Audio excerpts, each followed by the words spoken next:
Quero que você abra sua Bíblia em Gênesis capítulo 25.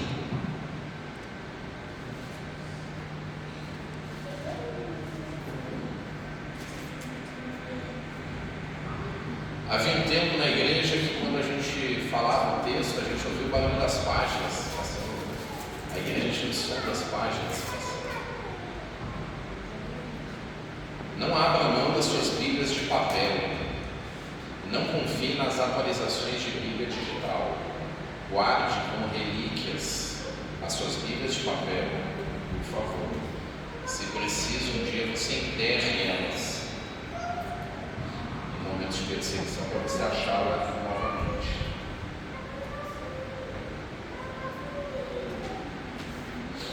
Gênesis 25. O Espírito Santo de Deus esteja conosco enquanto pregamos essa palavra. Em Apocalipse está escrito: aquele que tem ouvidos, ouça o que o Espírito diz às igrejas. Como é que está o som aí? Dá para ouvir bem?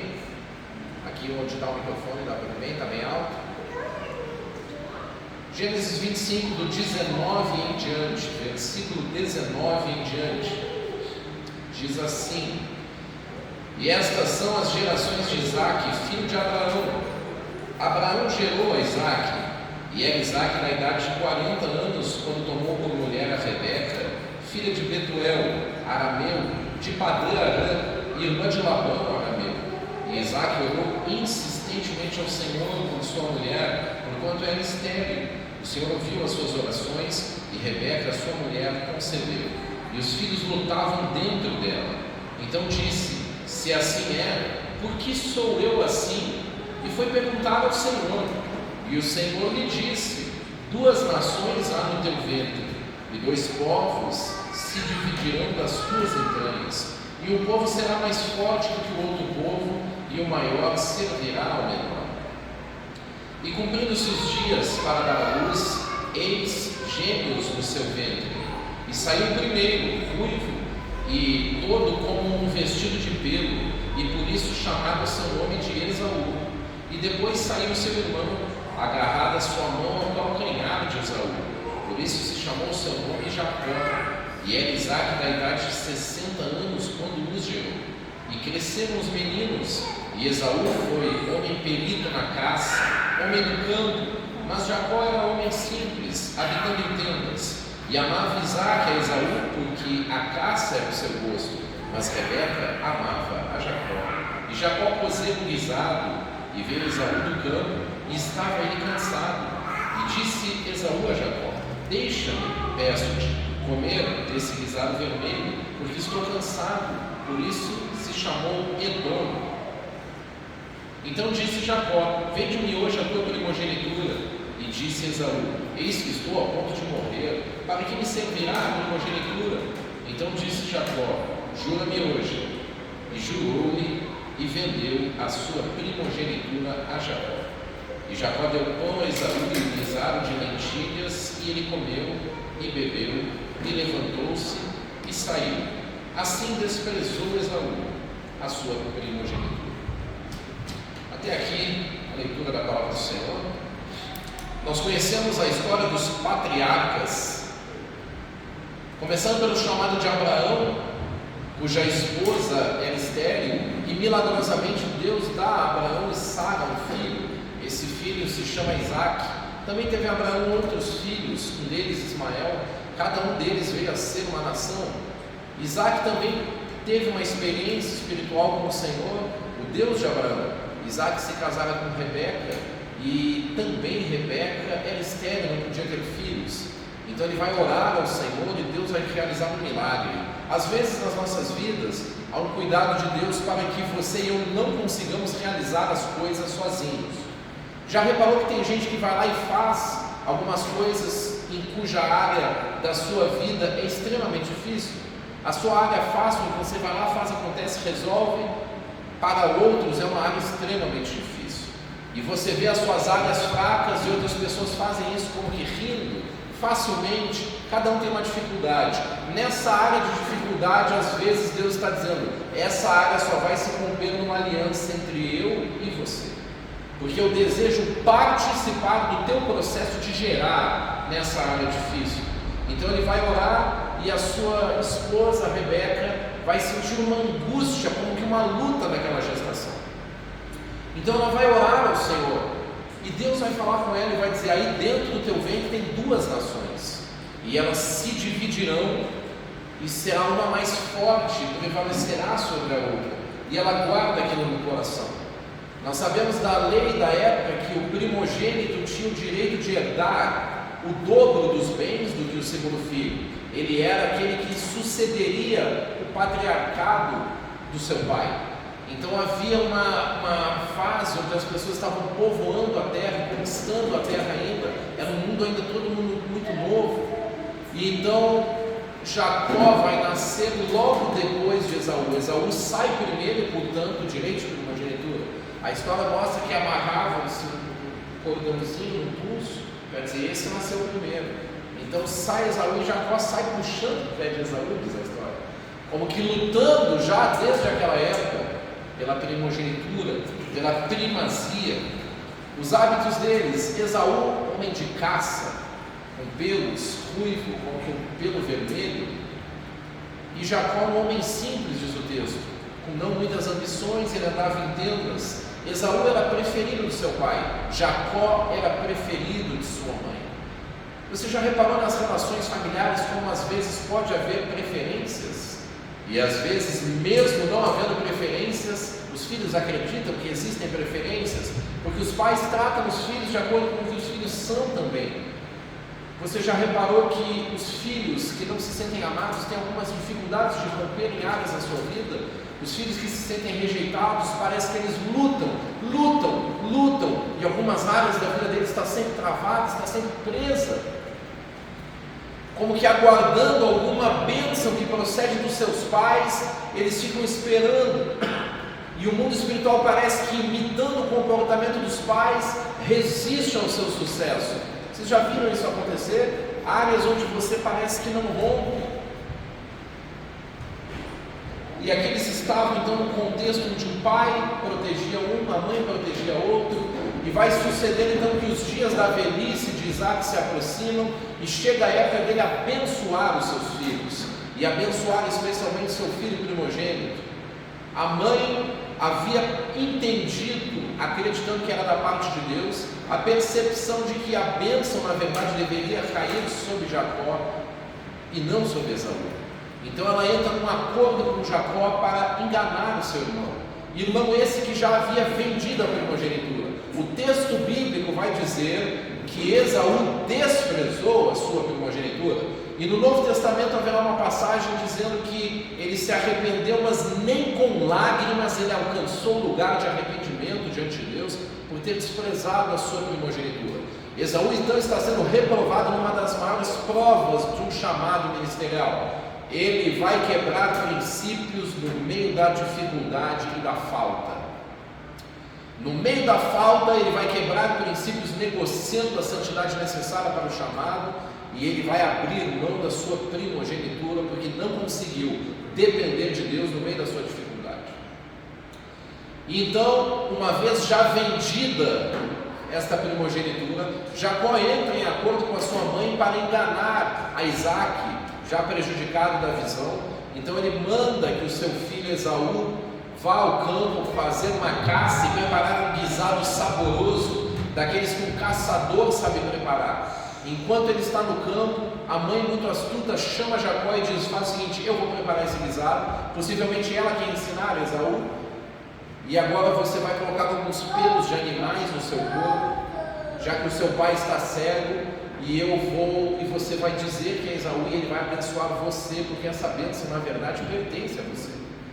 Eles estão lutando por uma bênção de Deus através do seu pai. Então ele vai fazer aquilo, mas ele questiona a sua mãe e diz assim: mas mãe, quando ele descobrir que eu não sou Esaú, ele pode me amaldiçoar.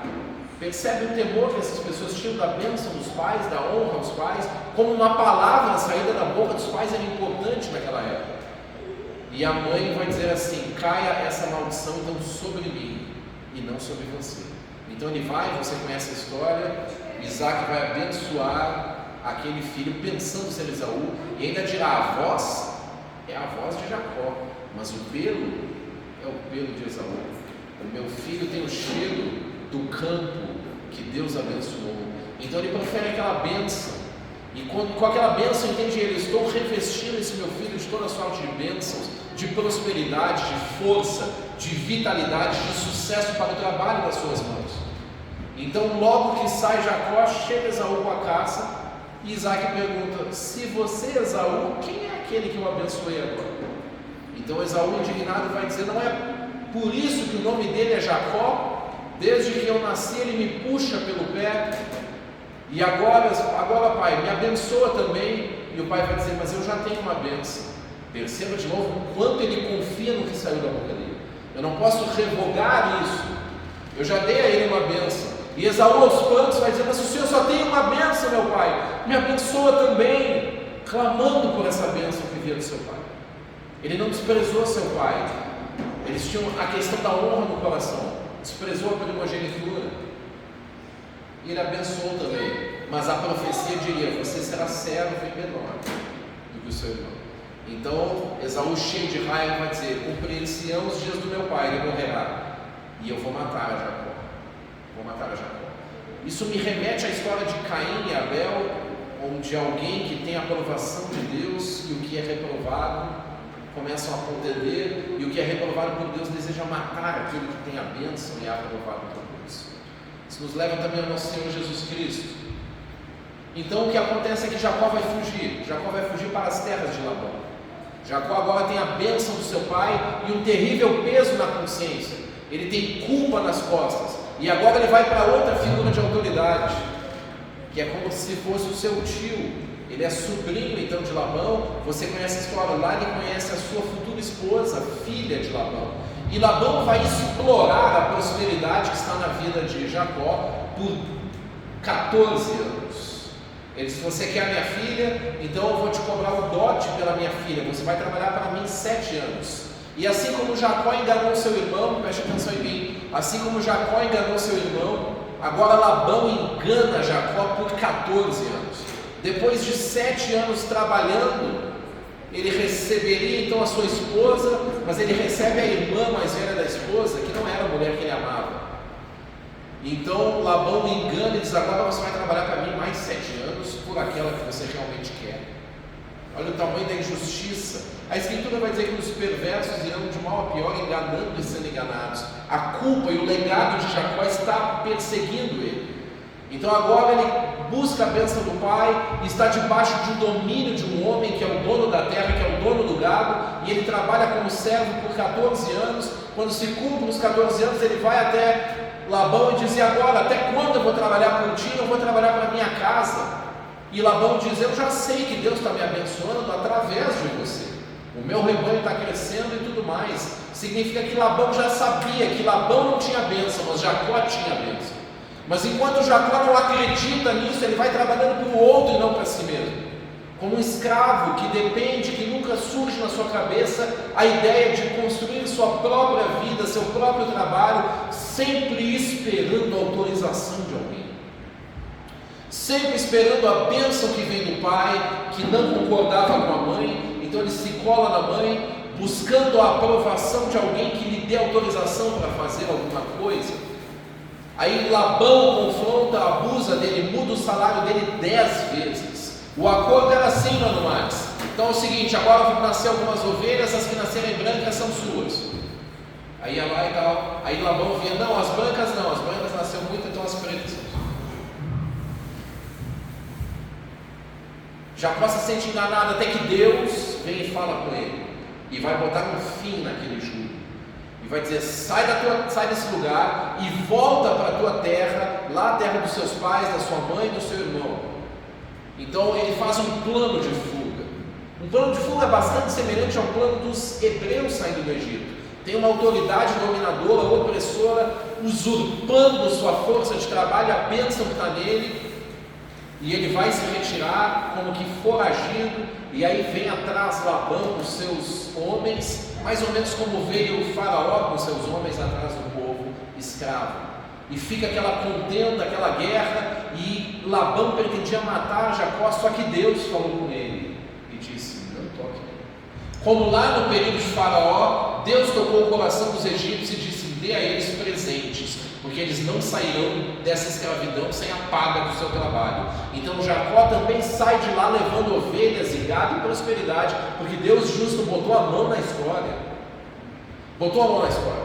Então eles se despedem, combinam de um não passar para o lado do outro, o dia da morte, mas a gente vai obedecer a Deus aqui, o contexto é esse. Então sai Jacó com a sua família, com alguma prosperidade, e ele vai agora em direção à terra dos seus pais. Mas ele se lembra que no caminho ele vai ter que encontrar com o seu irmão, de quem ele fugiu para não ser morto. Então na madrugada o seu coração entra em grande agonia no caminho, seu coração entra em agonia, e ele pensa: eu vou morrer, o que será que eu devo fazer? O meu irmão me odeia, eu enganei ele, a culpa está batendo na consciência. Eu tenho todas essas coisas, eu não merecia ter. Eu sou um foragido porque eu traí a minha família, traí o meu irmão, eu roubei o meu irmão. O senso de indignidade, a dificuldade de lidar com o perdão, com as lutas, a mente cauterizada ainda pensando: eu não tenho de fato a bênção do meu pai, eu não tenho a bênção do meu tio, outra figura de autoridade. Então ele agora vai entrar num lugar chamado Vale de Jaboque. E ali ele vai buscar ao Senhor, e o Senhor vai se revelar a ele. E o Senhor vai conversar com ele. E figuradamente diz o texto que ele vai lutar com o anjo do Senhor, que possivelmente é uma representação para o Senhor Jesus. E ele vai lutar uma noite inteira, entre aspas, com ele. E no fim da história, o anjo do Senhor vai embora e ele segura o anjo. E diz: por favor, não vá embora sem me abençoar. Eu estou entendendo que a bênção do meu pai não bastou, a bênção do meu tio não bastou. Eu preciso de paz para realizar o que eu tenho que realizar. Eu preciso de uma palavra sua para viver o teu chamado. Eu preciso que o Senhor diga alguma coisa sobre mim. E o anjo do Senhor vai tocar-lhe na junta da coxa, de maneira que o seu andar será manco para o fim da vida. Cada dia que ele fosse caminhar, ele se lembraria daquela experiência com o Senhor. Mas o Senhor o abençoou. E agora ele, de posse de uma nova identidade, perdoado, abençoado por quem realmente tem o poder da bênção nas suas mãos, ele vai caminhar na direção do seu irmão. Vai enviar presentes à frente, como era costume da época, para acalmar, amainar o coração do seu irmão. Pedindo a Deus que faça ele achar graça no coração do seu irmão. Então ele se ajoelha 3 vezes no caminho. Ele se ajoelha 3 vezes diante do seu irmão. Como quem se humilha e pede perdão. Como quem reconhece a primogenitura roubada. Como quem reconhece uma superioridade que há lá. Como quem reconhece que ele teria poder e ódio suficiente para matar e destruir todo mundo. Jacó não se acovarda e vai à frente. Manda um mensageiro primeiro com presentes. Houve a notícia que lá vem o seu irmão com 400 homens. E quando ele vê o seu irmão olha para ele e vê o rosto dele como de um anjo. Eu vi o teu rosto como de um anjo. Isso significa que eu tive prazer no que eu vi. Possivelmente ele estava com saudade do seu irmão. Ele também já tinha prosperado. Ele não precisava dos presentes. Jacó teve que insistir muito para ele ficar com os presentes. Eu vi o seu rosto como um anjo também significa que você achou graça aos meus olhos. Eu vi o seu rosto como um anjo significa que você esteve com um anjo do Senhor essa madrugada. E a imagem dele ficou em você, como a da glória do Senhor ficou no rosto de Moisés. Houve uma transformação aí. Houve uma experiência com Deus que mudou a sua natureza. E Deus muda o nome de Jacó para Israel, que segundo a maioria dos etimologistas hebraicos, significa aquele que lutou com Deus e venceu. Ou vencedor com Deus. Então agora esse homem vence essa etapa, resolve a sua contenda com seu irmão e ele sai livre para prosperar. Jacó então agora será o patriarca, pai de 12 filhos, que serão as 12 tribos de Israel, cujos nomes desses filhos formarão as 12 tribos de Israel, ressalvada a mudança de José para os nomes dos 2 filhos de José, Efraim e Manassés. Esse homem então vai ser a última geração de Israel para ir para o Egito, vai levar todos os seus filhos para lá e vai assistir todo aquele processo do êxodo, entre aspas, se formar através das tribos de Israel. Agora, a aplicação dessa mensagem, meus queridos, a aplicação dessas mensagens. Quem é que realmente tem o poder de nos abençoar? Você já viu como as bênçãos institucionais às vezes estão em conflito com as bênçãos espirituais? Por muitas vezes Deus tem um chamado grandioso na sua vida e os seus pais ainda não compreenderam. Por muitas vezes você ouviu profecias de destruição dentro da sua casa e palavras de maldição. Por muitas vezes a pessoa que é seu chefe ainda não discerniu quem você é e ela está numa guerra espiritual para colocar você lá na posição ou não. Você já reparou, Max, que no ambiente eclesiástico, às vezes o que tem o espírito é bloqueado e o que não tem é abençoado? E a instituição está abençoando institucionalmente pessoas e autorizando pessoas para cargos, mas a pessoa a quem Deus está dando autorização é outra? Quando Jesus foi confrontado pelos fariseus, perguntaram-lhe: com que autoridade você faz essas coisas? E ele disse: também eu faço uma pergunta: o batismo de João era de Deus ou dos homens? Ou seja, a autoridade dele vem de quem? Porque ele não anda com vocês, ele não fez a teologia de vocês, embora fosse filho de sacerdote levítico, e por causa disso teria direito à escolha e à descendência para exercer esse ministério. Ele foi para o deserto conversar com Deus, e as pessoas aceitam a autoridade dele. De onde vinha a autoridade dele? Então os fariseus se calaram e disseram: nós não sabemos. E Jesus disse: então também não respondo para vocês de onde vem a minha autoridade, porque eu não presto contas para vocês. Mas a autoridade dele vinha do Senhor. Coisa linda é quando a autoridade institucional está conectada com a autoridade espiritual. Quando uma instituição como família está dependendo do Espírito Santo e as coisas se conectam lindamente, como quando Samuel assume a liderança do povo de Israel. Ele é profeta, ele é sacerdote e líder de Israel. Como quando Davi assume a liderança, a parte institucional e a unção de Deus estava sobre ele de maneira correta. Mas Jesus, quando se manifesta, então essa autoridade está completamente divergente. E na sua vida, você está esperando a autorização de quem? Na sua vida você está esperando a bênção de quem? Na sua vida você está esperando que os seus pais digam que você pode? Você está esperando que o seu líder te autorize? Os falsos profetas têm uma doutrina chamada cultura da honra, onde você honrando eles, eles te dão autorização institucional, e desonrando eles, no sentido de não participar dos seus equívocos teológicos e dos seus abusos, eles cortam as suas asas e calam na sua boca, no mínimo. Mas e nós? Nós estamos esperando pelo quê? Aquele projeto engavetado, estou ouvindo a voz, aquele projeto engavetado está esperando o quê? Aquela ousadia de fazer algumas coisas que Deus botou no coração, estão esperando pelo quê?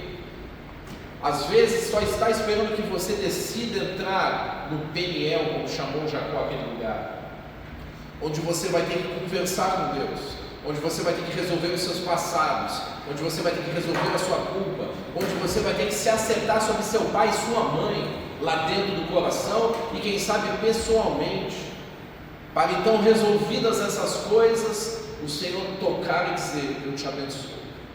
E agora, de posse dessa palavra, você ter coragem de fazer o que tem que fazer e não viver dando desculpas que são jogadas para o pai, para a mãe, para a família, para as figuras de autoridade, para a história de vida. Chega uma hora que Deus faz que nem fez com Jacó, já não dá mais para você estar aí onde você está. Esse lugar já está pequeno demais para você. Essa situação já está pequena demais para você.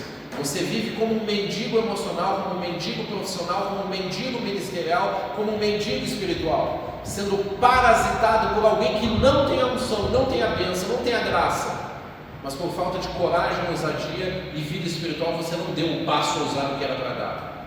Sabe o que acontece? Tem pessoas que têm o dom e tem pessoas que não têm. Eu gostei muito de uma pregação do Jones que falou sobre a águia e o urubu. E aí eu vou pegar o gancho emprestado da pregação do nosso irmão, que nos tocou tanto, e vou acrescentar algo. A águia anda com Deus no sentido figurado, porque ela anda nas alturas e tem visão. Uma das marcas da águia é que ela tem visão. Ela enxerga, ela sabe exatamente o que ela quer e ela dá um voo rasante e vai onde ela quer e se apodera daquilo. Ao passo que o urubu, embora voe alto, pense alto, sonhe alto, ele não tem a visão, não. Ele não tem a revelação de Deus. Ele é uma ave de rapina. Ele existe para rapinar as coisas que a águia caçou, as coisas que aquele que realmente constrói algo caçou. São os invejosos, são os cobiçosos, são os que ficam ao derredor, andando em círculos como a ave de rapina, esperando uma carcaça para roubar. Como Labão, ele não tinha bênção, mas viu que Jacó ainda não tinha maturidade para viver o chamado e disse: eu vou parasitar essa pessoa aqui, eu vou sugar a bênção que está sobre ela. Tem pessoas que colam em você para roubar suas ideias, roubar seus planos, roubar sua unção. Enquanto você não tiver coragem de ser quem Deus diz que você é, sempre vai ter um faraó, sempre vai ter um Labão, sempre vai ter um fariseu perguntando: quem te deu autoridade para fazer isso aí? Sempre vai ter alguém falando de cima para baixo, lucrando com o teu dom e dizendo: toma aqui um salário para calar a sua boca, amanhã você vem trabalhar mais, enquanto eu parasito o teu dom e teu sucesso.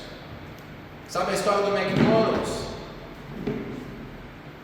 Uma família com esse sobrenome produziu lanches de forma rápida e inovadora e ficou aquela coisa interessante. Um empresário que não tinha o sobrenome, não tinha o dom, não tinha a ideia, olhou e disse: esse cara tem o dom, tem a ideia, mas eu tenho a malandragem e eu posso quebrar princípios para fazer isso crescer, e ele não pode. Então ele vai lá e vai fazendo crescer, entre acordo, vai fazendo crescendo, até que de tal maneira cresceu que ele ficou o dono da coisa e ganhou em ação judicial o direito sobre a marca, sobre o nome, roubou até o sobrenome de uma família. Estude a história do Windows também, você vai ver algo sobre isso. Alguém era a mente inteligente, mas alguém era um urubu. Esse aqui não tinha ousadia o suficiente, esse aqui foi lá e roubou. Posso dar mais exemplos? Filmezinho, desenho que as crianças veem, mas não deveriam. Monstros S.A. 2 personagens lá. Um deles é o verdinho, que eu não me lembro o nome. Ele tem o formato de um olho. Exausto, algum nome assim. Ele tem o formato de um olho. Esse é o aspecto de um demônio de inveja. Não por acaso, quando eu fui ver o filme, ele tem exatamente o desenho. E o personagem é invejoso. Invejoso de quê? De um outro azulzinho, azul e roxo, que ele tem o chamado. O pai dele fazia aquela profissão de assustar as criancinhas e tal, esse era o contexto. E o invejosinho pequeno, esquisito, ele fica tentando imitar o dom do outro, e pelo esforço ele vai conseguindo alguns resultados, mas nunca iguais aos de quem tem o dom. Mas o cara que tem o dom, convivendo com a pessoa que tem inveja, ele está desanimado, ele está abatido, o corpo dele é pesado, ele está sempre assim: eu não sei se eu quero isso. A vontade dele parasitada pelo invejoso. Mas quem tem a bênção é ele, entre aspas. Desculpa estar usando esse desenho ilustrativamente, não estou referendando a doutrina demoníaca do desenho. Mas o personagem ali, abatido, cansado, ele não precisa nem se esforçar para ter resultados melhores do que o invejoso. Mas o invejoso vai estudando ele, absorvendo-lhe as características e dando um jeito depois de tirar ele de cena para ficar com o cargo que originalmente é dele. Entende isso? Você já lembrou então de Satanás, que foi absorvendo as características de Deus, e aí de repente ele tenta tirar Deus da jogada para roubar o lugar de Deus? E uma das formas onde ele planejou fazer isso foi matar o Filho de Deus para tentar tomar o lugar dele nesse mundo, quando ele viesse fragilizado, entre aspas, entre muitas aspas, no corpo físico. Então você tinha uma bênção que era do primogênito, olha aqui para mim. Mas não foi Ismael quem herdou foi Isaac. Você tinha a bênção do primogênito, mas não foi Esaú quem herdou foi Jacó. Você tinha a bênção sobre Israel, Deus disse: Israel, você é meu primogênito, pois os gentios aqui estão com a bênção no momento. Dos filhos de José, Efraim e Manassés, Jacó foi abençoado, E ele inverteu as mãos. E José foi lá e falou: você está não, meu pai, porque esse é o primogênito de Jacó. Eu sei o que eu estou fazendo. Abençoou o segundo. Por algum motivo, o primeiro Adão pecou, foi feito alma vivente. O segundo Adão não foi feito espírito vivificante. Por um homem entrou o pecado no mundo, e por um homem entrou a graça e a salvação. Então o segundo Adão é o que porta a experiência de perdão e graça e redime o primeiro Adão e faz coisas incríveis acontecer. Então o inimigo da nossa alma, nas doutrinas satânicas, mente para as pessoas dizendo que Lúcifer é o irmão de Jesus. Já viu essa mentira? Jesus não é criado, Lúcifer foi criado. Sem entrar em guerras teológicas sobre o nome Lúcifer, certo? Conhecemos as teorias do nome, por favor. E então ele sai de cena derrotado. Mas quanto a nós, nós estamos esperando o quê? Nós estamos esperando uma autorização de Deus. Essa autorização acontece numa renovação de aliança dentro de uma vida devocional que tem experiências com Deus. Sabe o que falta para essa área romper? Você entrar no PNL com Deus, se resolver de verdade sobre sua identidade e os seus pecados, ter a coragem de fazer e viver a identidade que Deus tem para você, a coragem e a maturidade. E então lá naquela madrugada onde está só você e o Senhor, Ele vai te tocar, vai te perdoar, vai passar de você a sua iniquidade, vai cancelar as palavras das figuras humanas de autoridade e falhas, e Ele vai dizer algo a seu respeito, que vai mudar essa área travada da sua vida. Estão entendendo? A coisa acontece de tal maneira que Jacó praticamente vai sair de cena da história depois que tudo isso se resolveu. Se resolveu com o seu irmão, se resolveu com a história dos seus pais, se resolveu com o seu tio, se resolveu com as suas mulheres, se resolveu com o Senhor. E agora ele é livre para viver a bênção. O Deus de Abraão, de Isaac e de Jacó, agora é o Deus dele, o Deus de Israel. O país recebe o nome de Israel. A nação que até hoje está aí recebe o nome de Israel. O Deus é o Deus de Israel. Israel é o meu povo, meu primogênito. Amém, irmãos? Nós conhecemos a igreja, nós conhecemos a autoridade institucional, nós não incentivamos rebeliões, nós conhecemos a autoridade dos pais, nós incentivamos a honra aos pais, mas Jesus disse: se você honra o seu pai mais do que a mim, não é digno de mim, eu tenho uma autoridade superior. Você talvez precise de um novo encontro com ele. Você já é cristão, mas talvez você precise de um encontro com ele, onde ele vai conversar com você sobre essas posições que travam a sua vida. Uma crise de identidade advinda de uma relação não resolvida com pai e mãe faz com que você tenha comportamentos de autossabotagem que estão travando essa área da sua vida. Vem o Senhor e resolve isso. Sai daí do lugar que você está, sai da posição de escravidão e volta para aquele lugar onde você tem alguma coisa para resolver. Ah, mas como eu vou saber se Deus está falando isso comigo? Sabe aqueles sonhos que você tem, que você está lá na casa dos seus pais quando era criança? Sabe aqueles sonhos que você tem na escola que você estudava, naquela época que você começou a ir mal? Sabe aqueles sonhos que a sua casa parece um local de filme de terror? Sabe aqueles sonhos que você pega o elevador do seu prédio e a coisa fica estranha? Ou que você entra na escola, ou na casa de um tio, de um primo, no local onde abusarem espiritualmente, emocionalmente, fisicamente de você? Sabe esses sonhos que parecem um filme de terror, onde você vai lá e está tudo estranho? É o Senhor dizendo: volta, arrepende-te, volta para o lugar de onde caíste, lembra-te e arrepende-te e vem caminhar comigo, porque tem coisas novas para eu fazer ali. Você vive com contextos de áreas travadas. Deus quer posições para mudar essas histórias. Nestes sonhos, por exemplo, você tem, às vezes é Deus dizendo: sai daí de onde você está, porque essa área retida não é a minha vontade para você. Estão me entendendo, irmãos?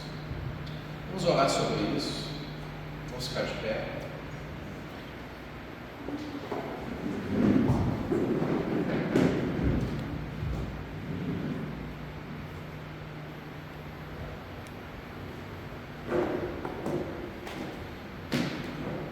Sabe o que acontece com quem não vive o seu chamado?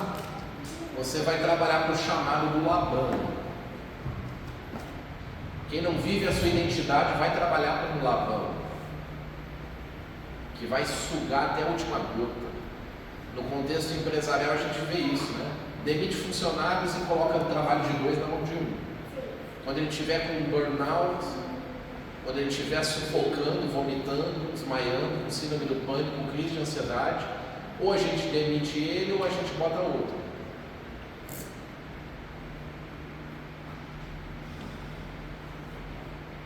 Assim é ficar fora do seu chamado, da direção que Deus tem para você. Eu quero que você comece a orar aí. Comece a orar pela sua vida.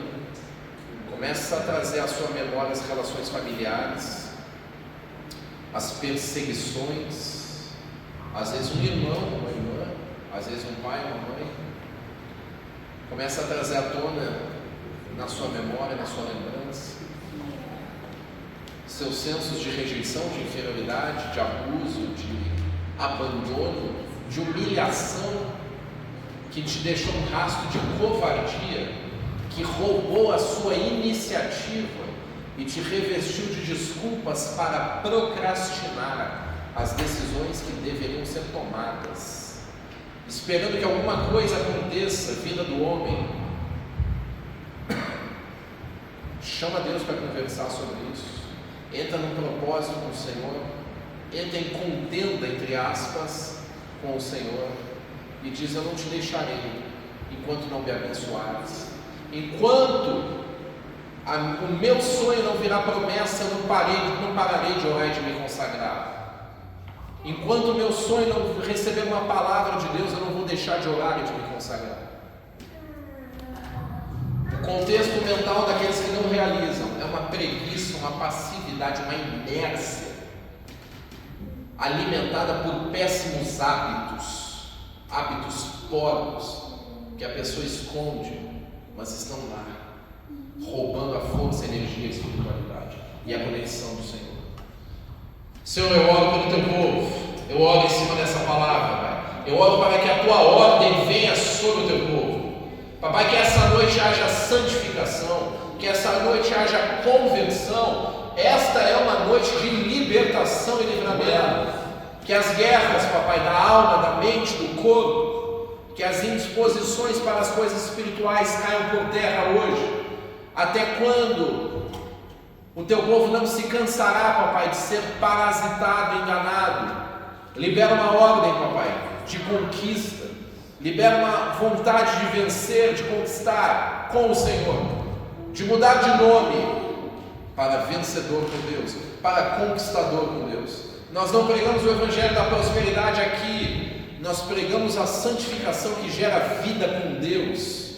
E com Deus você pode. Com Deus você pode realizar o que tem que ser realizado. Com Deus, para a glória de Deus. Papai, nós pedimos que a tua unção venha, que o Senhor ative a revelação e a intimidade na vida do teu povo. Vem com vitalidade, com graça, com amor. Traz, papai, à tona os sonhos esquecidos, as promessas, o chamado ministerial, os dons apagados, as promessas que foram deixadas de lado e desprezadas. Que haja arrependimento por cada promessa que o Senhor fez, eu desprezei. Cada ordem que o Senhor deu, e eu joguei para depois, como se fosse um palpite qualquer, de um amigo qualquer. Me ajude, Senhor, a me vincular às tuas palavras sobre mim, e a entender que o que o Senhor diz sobre mim é a minha identidade. Não o que Labão diz, não a bênção de Labão, não a bênção da mãe, não a bênção do pai, mas a bênção que passa pela tua boca primeiro. E pode sim usar as pessoas, mas o que o Senhor diz a nosso respeito. Eu quero viver o que o Senhor diz a nosso respeito. Amém? Declare isso comigo. Eu abro mão das falsas declarações sobre mim, das maldições, das palavras de inferioridade, das acusações imundas, das puxadas para baixo. Eu decido ser o que Deus diz a meu respeito. Eu decido viver o que Deus diz a meu respeito. E lutar por isso. Lutar pela bênção de Deus. Querer a bênção de Deus. Amar a bênção de Deus. Não te deixarei, Senhor, na minha vida devocional, enquanto não me abençoares. Enquanto o Senhor não transformar essa guerra em promessa. Essa promessa em vitória. Esse sonho em materialização para a glória do Senhor. Amém, irmãos? Amém. Glória a Deus. Deus abençoe vocês. Semana que vem a gente vai estar aqui na ceia do Senhor. Traga suas doações. Quarta-feira no culto e propósito de oração. O Senhor te abençoe e te guarde. O Senhor resplandeça o rosto sobre ti. Tenha misericórdia de ti. O Senhor sobre ti levante o seu rosto e te dê a paz. Deus abençoe.